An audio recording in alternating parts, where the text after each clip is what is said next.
make sure that was happening. Okay. So, Joe, I wanted to see what the service record of this kind of plane was. Mm-hmm. Do you know how often these freaking things went down? You know, I saw that there were a lot of incidents out there, and I started going through them, and a lot of them were not through actually a failure of the plane itself. Oh, no, a bunch of them they flew into stuff. Yeah. Like mountains. Yeah, they flew into mountains, or they got shot down by the enemy, or all kinds of stuff happened. I didn't want to sort them all out and try to figure out how many of them were due to mechanical failure. And there do seem to be a lot of them. Of course, you got to keep in mind they made a hell of a lot of these planes. So, they did. Yeah, they did. So, and I understand that I'm narrowing in on a small portion, but that could be an important portion, because aside from flying into solid objects like mountains, there's a number of things that I came across that seem to be issues that were accidents related to takeoff. So I tried to find things that were takeoff only. So there's, like you were talking about, just a random, unexplainable engine failure. Mm-hmm. But I'm also finding that in terms of like pilot error, which we were talking about before, it seems like it wasn't too hard to starve the engine of fuel by leaving your choke on or choking the engine too much. Uh-huh.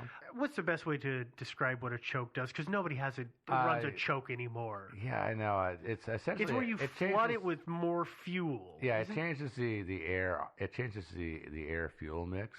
Mm-hmm. That changes that ratio, which is what typically you would do on a cold engine, so that it starts and it heats up. Mm-hmm. But if you do that and you end up accidentally starving it of oxygen, you can kill the engine. Yeah. It's like the flue on a fire.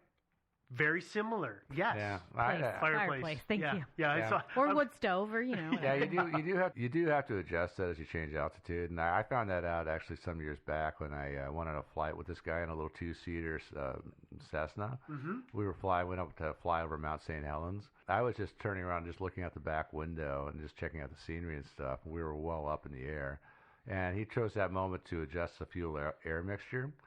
And also, I was sitting there looking out the back, and all of a sudden I hear the engine going splut, splut, splut, splut, splut, like that.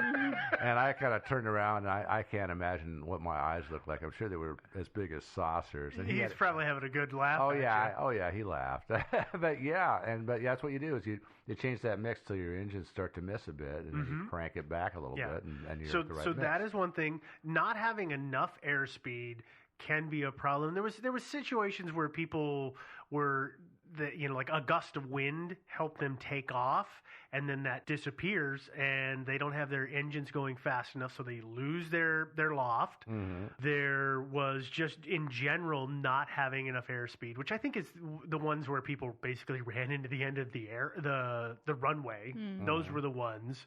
And then, like you were talking about stalling, and there was one that randomly the rear door popped open and ripped off the plane and then tore through the tail. Mm-hmm. So there's a lot of stuff, but I'm wondering though, is that if it isn't, this is kind of mechanical, or this might kind of be pilot, is that accidentally starving the engine, and that would be, it's kind of very plausible accidental thing to do to kill it. Yeah. Maybe. I don't know. Here's the problem with that though. Correct me if I'm wrong, Joe, but there was no radio communication. There was not. Between the plane and the tower saying, we're going down. No, yeah, not that I am aware of, and I looked around for that, and I saw no indication, which to me tells me that it was something very, very sudden and catastrophic. Which, starving the engines by accident and then losing all loft, that's going to take a minute or so. All your elevation. You probably have time to call in, this automatic habit for pilots. Yeah, you got to call the airport and you got to say, hey, clear the runways. I'm heading back your way, and hopefully I can get there. Or I'm heading here. Please send somebody because we're going to go down. It also send the crew with a spatula. Seems kind of like a rookie mistake to me. I mean, it does seem like a bit of a rookie mistake. It sounds like he was flying this plane like almost daily, and if not, definitely at least once a week. And Yeah, I just have a hard time thinking that, he it is. Unless he had a rookie co-pilot, and, he just told him to take the controls and then have that. Well, he slept off the night before. Yeah, he headed back to go to the head or get a cup of coffee or God But knows even what. then, then you call in. Mm-hmm. Yeah, he would still call in. So, the only exception to that one would be if there was a tailspin. Then you can imagine that both pilots are busy just trying to pull the plane out of that. And there's no way you're going to reach out and grab the mic and radio something in then. Yeah. It's a 4-man crew. I was going to say there's 4 of them there. So. Well, yeah, but the other guys were in the back, and they were probably plastered to the ceiling. I think God knows. It's true from the G's. Probably about impossible for them to get to a radio. That's true. I would presume that, and obviously I've never flown a plane, but we've done enough plane stories that it seems to me that communication with the tower in a problem situation is almost automatic. Yeah. It's almost you hit the switch and you start making your calls. Yeah. Even while, because it's pretty easy to talk and frantically push buttons and pull levers and stomp on things. Mm-hmm. Oh yeah, no, it totally is. But if you're doing something like a tailspin, I mean, there's going to be a lot of G forces as you spin around and stuff like that. Good point. It's going to be hard, I think, to reach out and grab your microphone at that point, really. But yeah, I mean, but that's just assuming there was a tailspin. I mean, I don't know.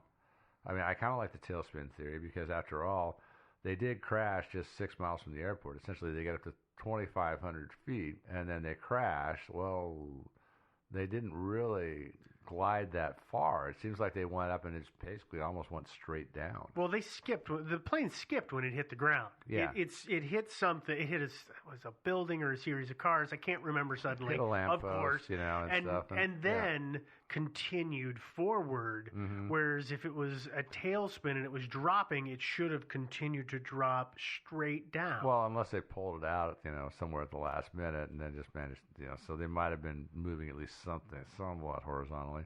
Again, it's frustrating with this one. A fun little mystery, and I like it a lot, but I wish there was a little more information. That'd be nice. I mean, for example, I've looked at a few U.S. Air crashes, and I've been able to find, actual reports of the boards of inquiry and all this stuff. Mm-hmm. And you can find a lot of really useful, detailed information. Yeah. Ain't nothing with this. No. Well, before we move on to our next theory, let's take a quick break. Dave patrols the perimeter dozens of times a day. Whenever he spots a potential threat, he alerts everyone around. He is proud of his work and is convinced that without him, anarchy would reign. The problem is that Dave can't call you at work and tell you what is going on, and maybe that's a good thing since no one can really understand what Dave is trying to say anyway. His nemesis is the mailman. The garbage man is a close second.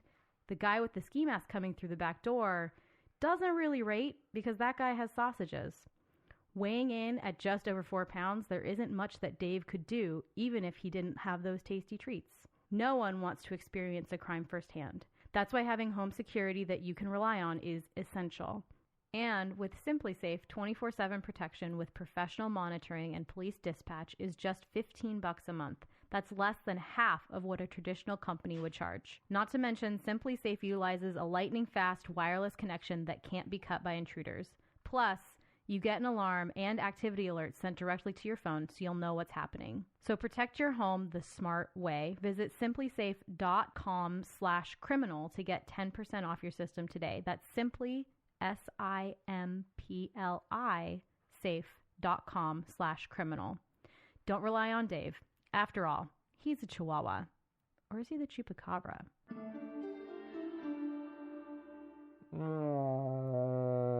Pull up. Pull up. Okay, there we go. We're out of our tailspin. Why did you decide we had to go to the simulator? Were you proving that you could get out of that he tailspin? was trying to, yeah. Absolutely. Why he will never fly us anywhere. I don't even know that I want to be in a car with him again. I've never been in a car with him. It's weird. Yeah. Scary. Yeah. I'd like to keep it that way. Yeah, you probably don't want flight simulator guys because they're just not that worried about dying. Yeah. It's like, you can get killed, and it's like, hey, what's the big deal? Mm-hmm. All right, so what's our next theory here, sir? Our next one is airframe failure. That's when things like, wings and stuff fall. Things snap off. The back of the plane falls off. Yeah. So That's not great. That can happen? It has happened, yes. Okay, I guess I'm walking to Indianapolis. Yeah. Jeez. Yeah, no, the freeway is a lot safer than flying, that's for sure. Mm-hmm. But yeah, No, we've it's all not. been there. I mean, you're on a routine flight to LA. Suddenly, the starboard wing falls off. The plane, as it's spinning downward towards certain doom, you sucker punch your neighbor and take her Bible from her so you can pray a little bit before you die. And then you wake up and you realize it was just a nightmare. Mm-hmm. But then you look around and you realize that, well, you're on a Boeing 737 and the port wing has fallen off. What? Yeah, and your neighbor doesn't have a Bible, so you got to resort to just begging God to please, please, please let you live so you can give these jerks a really, really crappy Yelp review. And God hasn't said anything back, and the ground keeps coming closer, and then you wake up. And you're not on a plane. You're not spinning towards certain death. Thank God. I know. And then you become aware that you're on a Greyhound bus being driven by a guy with a hockey goalie mask on who's speeding 90 miles an hour towards a cliff. Oh, and at some point your subconscious just gets bored with all these lame plot twists, and you wake up in your own bed and you're all safe and sound. We just went through the entire dream sequence, and how does that relate to failure of this aircraft? Well, yeah, I mean some fluke happened. Like, I mean, airframe failure does happen. Like if you're pulling 9 Gs out of a dive and your plane is not rated for 9 Gs. Well, you could see a plane, like a wing snap off or at least bend. But there was nothing that stressful happening with Argo 16. Nothing out of the ordinary. And of course, this is. Wait, you're talking about in the wreckage? I mean, well, no. I mean, well, one wing was ripped off. In terms of what they were doing, I mean. They weren't pulling 9 Gs. No, not. They were up. As far as I know, they were either still climbing or they were leveling off at 2,500 feet. Ballpark, right? Yeah, they weren't pulling some monster killer dive and pulling out and putting all sorts of G forces on their airframe. But they didn't have enough time. No, not at all. And like 3 minutes. Yeah, I mean, the only thing I can think of with an airframe failure is just sabotage, maybe, or possibly say a bomb. You plant a bomb.